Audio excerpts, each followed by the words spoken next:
Você sabia que a história de Avatar vai muito além dos cinemas? Muito além do que a gente já viu nos filmes? Exatamente, gente. A história de Avatar se expande a muito mais do que você pode imaginar. Se expande nos videogames e até mesmo nos quadrinhos. E é sobre isso que eu vou falar aqui com vocês hoje. Eu vou falar com vocês sobre os quadrinhos de Avatar. Pelo menos os que foram lançados no Brasil até o momento, até onde eu sei. Foram somente esses. Nesse vídeo eu vou comentar um pouco sobre a história de Avatar, para ser mais específico sobre os quadrinhos, que são em ordem. Esse aqui é o primeiro e esse aqui é o segundo, A Jornada de Tsu'tey e A Próxima Sombra. E assim, o que é mostrado pra gente nesses quadrinhos aqui é muito além daquilo que a gente assistiu no cinema, do que a gente viu nos filmes. Por exemplo, A Jornada de Tsu'tey, esse quadrinho conta muito sobre a pessoa do Tsu'tey, sobre o personagem dele. Mostra muito mais da personalidade dele, mostra um pouco sobre a vida dele, mostra como ele era um personagem incrível, como ele era um personagem assim, cheio de camadas e com muita história por trás. A Próxima Sombra é um quadrinho que fala muito mais sobre o psicológico do Jake, conta como ficou a mente dele, como ficou a vida dele assim que aconteceu a batalha contra o Povo do Céu, que é aquela batalha que acontece no primeiro filme, onde os navios lutam contra o Povo do Céu e o Povo do Céu é expulso de Pandora. Só que o que não mostra pra gente nos filmes é a forma como o Jake lida com toda aquela situação ao redor dele. Conta como tá sendo pra ele ser o novo Olo'Eqtan, o líder da tribo, e também mostra o quanto ele se sente culpado por toda aquela desgraça que aconteceu no primeiro filme, com a destruição da Árvore Lar, com a morte do pai da Neytiri e com a morte, a aniquilação de milhares de navios. É uma comic incrível e eu diria que ela poderia ser mais incrível se não fosse os traços esquisitos que as comics de Avatar costumam ter. Na boa parte das vezes elas podem ser bonitas, mas existem quadrinhos, existem cenas onde parece que a cara dos personagens está meio esquisita, não sei o que.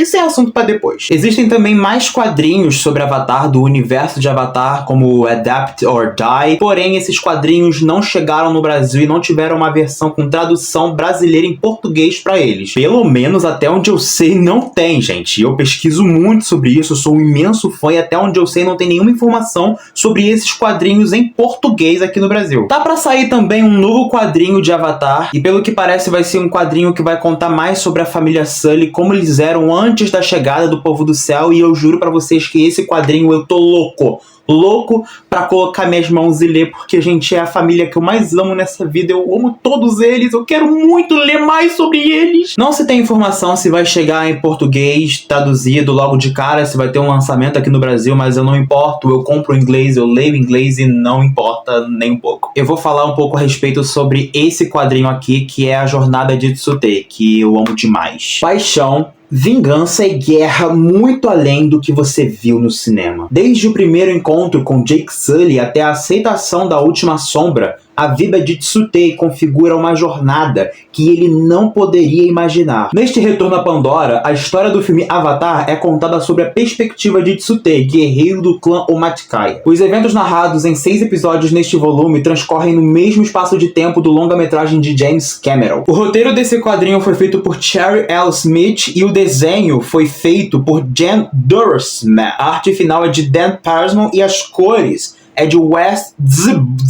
Zoba. É uns nomes que eu não consigo pronunciar, mas foram feitos por ele. E a arte da capa, que é maravilhosa, foi feita por Shia Standefer. A ilustração dessa capa, eu preciso bater muitas palmas pelo trabalho maravilhoso que foi feito, porque olha só essa arte dos personagens, tá simplesmente maravilhoso. Isso aqui é lindo. A arte ficou tão bem feita, gente, é maravilhoso, porque assim, quando você compara artes desses quadrinhos de Avatar e compara com os dos outros quadrinhos, você fica tipo assim, caralho, ainda bem que nisso aqui eles acertaram. É porque existem muitos quadrinhos de Avatar onde a ilustração deixa um pouco a desejar. Assim, não é que ela deixa um pouco a desejar, ela é totalmente assim, parece que fizeram de sacanagem. A cara dos personagens fica esquisita, tipo, às vezes desenhavam o Neteyam com 5 dedos ao invés de 4, e caramba, tinha muito erro de desenhos, e assim, caramba, nossa, você Você fica até com medo de ler aquilo. No caso da jornada de Tsutei, não tem esses problemas, tá? Pelo menos eu não reparei esse tipo de problema, esses erros catastróficos de ilustração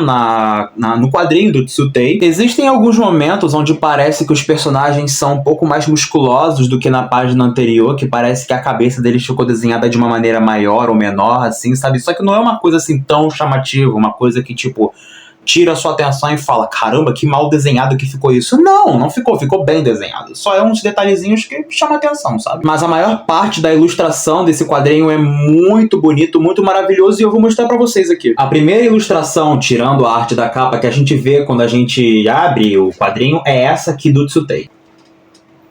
E essa aqui que é simplesmente linda, maravilhosa e dá vontade de chorar só de olhar. Repare bem nos detalhes das cores, da ilustração, dos traços, a cor viva, o carinho que tiveram para poder fazer essa ilustração não tá escrito. Como no caso o primeiro filme de Avatar foi protagonizado pelo Jake Sully e pela Neytiri, a gente assim não vê tanto do Tsutei assim, não tem mais ou menos uma ideia do que ele faz no clã, assim, qual é a função dele, o que ele faz. Nós sabemos que ele era um guerreiro, assim, bem dedicado, bem forte, que ele e a Neytiri iriam formar um casal, não porque eles se amavam, tá? Eles não se amavam de verdade, mas era mais pela causa do clã, para dar continuidade como é que se dá o nome, gente? A linhagem, o futuro deles. Mas esse quadrinho aqui, ele mostra uma parte do personagem que a gente não vê nos filmes. O quadrinho dá mais espaço de tela pro Tsutei pra gente saber mais um pouco sobre ele. E aqui a gente descobre que, na verdade, o Tsutei, ele amava a irmã da Neytiri, que foi assassinada. Existem cenas nos quadrinhos onde o Tsutei conversa com a Sylvain através de memórias, através da Árvore das Vozes. São cenas muito bonitas, muito marcantes, principalmente pra quem é fã da saga, pra quem é fã do livro, pra quem gosta desse personagem, pra quem quer saber mais sobre ele. Mostra também que, além dele ser um caçador, de ser um guerreiro bem, assim, dedicado, ele treina a maior parte dos jovens para caçadas, para sobreviverem na floresta, sabe? Ele mostra um paralelo do primeiro filme, porque os acontecimentos desse quadrinho acontecem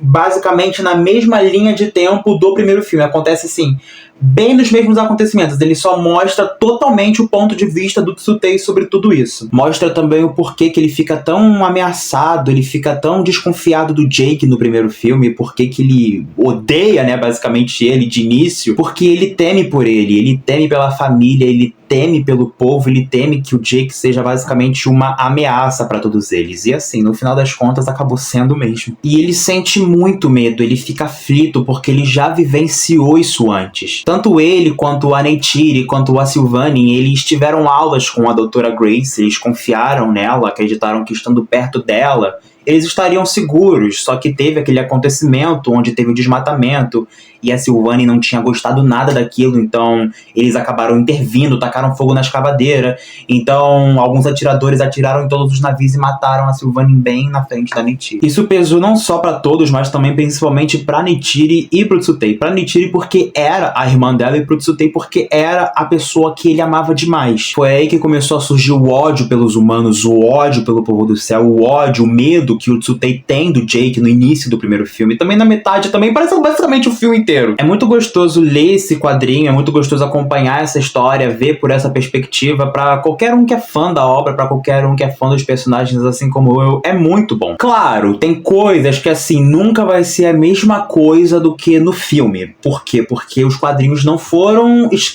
feitos pelo James Cameron. Então, assim, querendo ou não, o James Cameron faz muita diferença no roteiro da história, faz muita diferença no toque, na emoção do que os personagens estão querendo transmitir pra nós. Então, quando você pega uma história de Avatar, escreve todo um roteiro, toda uma história que não tem a mão do James Cameron, você sente a diferença, você sente a falta. Principalmente se você é fã. No caso, eu senti bastante. Os quadrinhos são ruins por conta disso? Não, os quadrinhos não são ruins. Pelo contrário, os quadrinhos são maravilhosos. Não chegam a ser tão maravilhosos quanto os filmes. Porque os filmes têm uma coisa muito única, diferente de todos os filmes que você já pode ter visto na sua vida. Os personagens de Avatar, qualquer ação que eles tomam, os olhares deles, os movimentos que eles fazem, você sente que aqueles personagens são tão vivos, tão presentes, que parece que eles são reais. Você se importa com aqueles personagens, você se importa com o que eles estão pensando, com o que eles acham, com qual decisão eles vão tomar, como que tá o psicológico deles. É uma coisa surreal. No caso dos quadrinhos, isso acaba funcionando de certa forma porque são os mesmos personagens que a gente viu em tela. Porém, o roteiro, a história não foi feita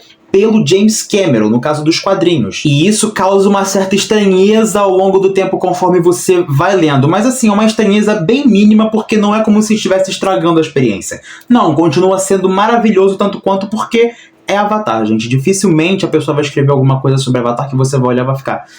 Caralho, que merda. Pelo menos essa é a minha opinião. Ah, e antes que eu me esqueça, tem um detalhe do quadrinho do Tsutei que é muito engraçado, assim, é um pouco fútil, mas assim, pra mim eu acho que vale a pena comentar. Mostra um pouco algumas palavras em Na'vi que a gente não viu nos filmes. E no final do quadrinho mostra o significado de todas aquelas palavras que foram ditas. Por exemplo, tem uma cena muito engraçada onde o Tsutei tá treinando os jovens e eles falam sobre um tal treinamento. Eu vou citar essa cena aqui pra vocês. Existe uma cena onde o Wei Tukan tá perguntando pro Tsutei como está saindo o progresso dos jovens que estão treinando e como tá o resultado do treinamento deles. Ele pergunta ao Tsutei como é que estão a mente e os corações desses jovens. Ele diz que um líder deve conhecer sua gente por dentro e por fora. Que ele não lidera corpos, ele lidera um povo. Corpo e espírito. Então logo depois tem uma cena onde o Tsutei tá reunido com alguns jovens numa fogueira e eles estão dialogando sobre como eles vão fazer esse tal treinamento, como eles vão treinar corpo, mente, espírito e etc. Então o Tsutei solta essa daqui. Logo, primeiro você precisa endurecer o seu Chin. Pelo menos eu acho que é assim que se pronuncia. Aí os jovens ficam com uma cara tipo assim... Que Chin em Na'vi significa bunda. E esse detalhe é muito legal, porque é interessante saber o significado dessas palavras assim. Não é palavra usada, até uma palavra comum, só que assim, pra nossa sociedade é um tabu, né? Então assim, a gente não espera que talvez num filme, no blockbuster, onde possui uma língua fictícia, tenha significado para tais palavras, quando na verdade... tem sim. Então é muito legal quando a gente descobre isso, sabe? É muito legal. O quadrinho A Próxima Sombra mostra os eventos após o primeiro filme, mostra após a morte do Tsutei, onde o Jake substitui ele e se torna o novo Olo-Ektan. Só que a história dos quadrinhos mostra que o Jake não chegou e foi um Olo-Ektan perfeito, que ele tava com a mente saudável. Não, existe muita coisa por trás disso tudo. O Jake tava com medo, ele tava preocupado se ele iria conseguir lidar com essa pressão, com essa responsabilidade toda. E o pior de tudo é que ele se sente culpado. Ele se sente culpado pelos acontecimentos do primeiro filme. E a história mostra tudo em torno de uma batalha psicológica do Jake contra o próprio espírito dele, contra ele mesmo. Ele se pergunta se aqueles que foram mortos, se a alma deles iria ser capaz de conseguir perdoar ele pelo que aconteceu. Só que ele conseguiria perdoar a si mesmo, porque antes de qualquer coisa ele precisa perdoar a si mesmo. O quadrinho também mostra sobre os pais do Tsutei, que assim, cara, eu fiquei pensando, é bizarro, né? Eu vou explicar isso.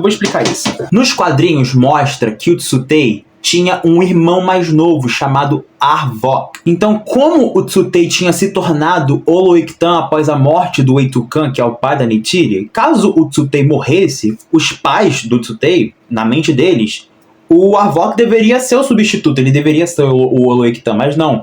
O Tsutei passou o cargo de Olo-Ektan para o Jake, não para o Arvok. Isso fez os pais do Tsutei ficarem revoltados e bolaram todo um esquema para que o Arvok desafiasse o Jake num duelo e o resultado de quem saísse vitorioso iria se tornar o novo Olo-Ektan, o novo líder da tribo, do clã inteiro. E assim, é bizarro pensar que assim, Avatar Fogo e Cinzas, que é o terceiro filme da franquia, lança agora em dezembro, né, correto? E a proposta do filme é mostrar um lado perverso dos navios, um lado assim, maléfico, digamos assim, deles. Algo que nunca foi visto nos filmes. Pelo menos nos filmes realmente não foi visto. Mas quando se trata de quadrinhos, você não precisa nem ver o Povo das Cinzas para ver um lado maléfico quando você presencia e vê as ações dos pais do Tsutei. Eles simplesmente envenenam a faca do Arvok, para que a faca que ele vai usar para lutar, batalhar contra o Jake, pra poder fazer com que o Jake morra, eles sabotam a luta dele. E eles nem sequer falam isso pro Arvok, sabe? O Arvok nessa história, ele não é tipo assim, entre aspas, o vilão.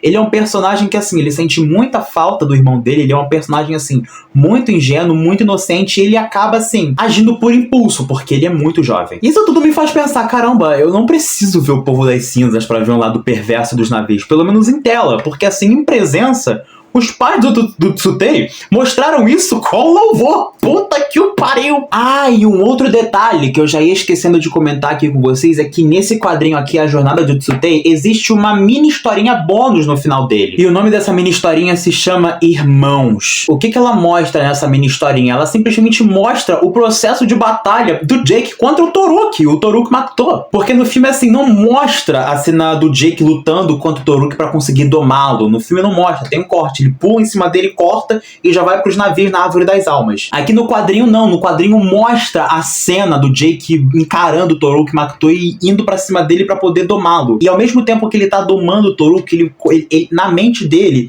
ele conta sobre o falecido irmão dele, o Tommy, o irmão gêmeo do Jake. E é lindo, é muito emocionante, eu choro toda vez que eu leio essa parte, é linda demais e eu gostaria muito que o Tommy fosse mais abordado também nos filmes daqui pra frente. Eu acredito, eu não sei se isso vai acontecer, mas se acontecer, eu vou achar simplesmente maravilhoso. Existem especulações que o Eitukan e o Tsutei vão voltar em Avatar Fogo e Cinzas, porém, eles vão voltar em formato de, assim, lembranças, como se fossem espíritos, eles não vão voltar à vida. E parem com essas teorias de merda, por favor, gente. Com todo o carinho do mundo, parem com essas teorias de merda. Parem de teorizar que talvez o Neteyam volte nos próximos filmes, porque isso não vai acontecer. E se acontecesse, seria uma merda. Sabe por que seria uma merda? Eu já expliquei isso aqui uma vez, mas eu faço questão de explicar de novo. Se trouxessem o Neteyam de volta à vida, iria tirar todo o peso, toda a carga dramática e emocional que foi o final de Avatar O Caminho da Água. Gente, o final de A Caminho da Água é devastador, de pesado e triste. A morte dele contém muitos significados por trás, afeta muitos personagens, afeta demais na linha da história do filme. E o arco da morte dele foi tão bem construído, tão bem assim feito, que trouxer ele de volta à vida vai ser como se estivesse jogando toda essa emoção jogada fora, no lixo. Aí sempre que a gente fosse reassistir o final de O Caminho da Água, não ia mais ter aquela emoção. Porque a gente já ia ter na mente, ele vai voltar nos próximos filmes? Então eu não preciso me emocionar, não vai acontecer nada. Ia tirar pra cacete o peso emocional, a carga emocional. Não só isso, ia tirar de contexto, ia ser incoerente com a história, com a filosofia do filme. Qual é a filosofia de Eywa, que é a deusa de Pandora, que é a grande mãe? Que toda energia, no caso a vida, toda energia só é emprestada e que um dia precisa ser devolvida. O Neteyam, ele morreu no final de Avatar O Caminho da Água. Ele descansa, a alma dele descansa nos braços da grande mãe. Ele não vai voltar à vida. Fazer ele voltar à vida ia tirar completamente toda a carga emocional do filme e ia jogar essa filosofia da grande mãe de Eywa totalmente no lixo. João, mas reviveram o Quaritch, reviveram os outros, não sei. Você sabe muito bem que é diferente o caso do Quaritch, em comparação a você querer que o Neteyam volte. Sabe que é muito bem a forma como o Quaritch voltou. Você não é burro, você só tá se fazendo, tá? O vídeo era pra falar sobre os quadrinhos, mas eu tô acabando coringando aqui. Enfim, a história do filme, ela se expande tanto nos quadrinhos quanto em videogames. Eu não joguei Avatar Frontiers of Pandora ainda, não vi nada da história porque eu quero ter minha própria experiência. Eu ainda não tenho meu PS5, tá pra chegar. Quando chegar, eu irei jogar o jogo e talvez trazer uma gameplay aqui pro canal. Mas eu joguei o primeiro Avatar, que é o Avatar The Game, que lançou lá perto do primeiro filme, lá em 2009. Joguei na versão pra PC, jogo até hoje, tem instalado aqui, eu jogo, graças ao Madison. Obrigado, Madison. Mas eu tenho sérios problemas, assim, com esse primeiro jogo de Avatar, e isso é assunto para próximos vídeos. Então é isso, gente. Eu espero que vocês tenham gostado do vídeo. Se vocês gostaram, deixa seu like, se inscreve no canal. Eu vou deixar aqui na descrição a playlist de todos os vídeos que eu falo sobre Avatar aqui do canal. Esse vídeo com certeza vai pra essa playlist. Corre lá, assiste, que os vídeos são muito bacanas. Até o próximo vídeo. Valeu e tchau!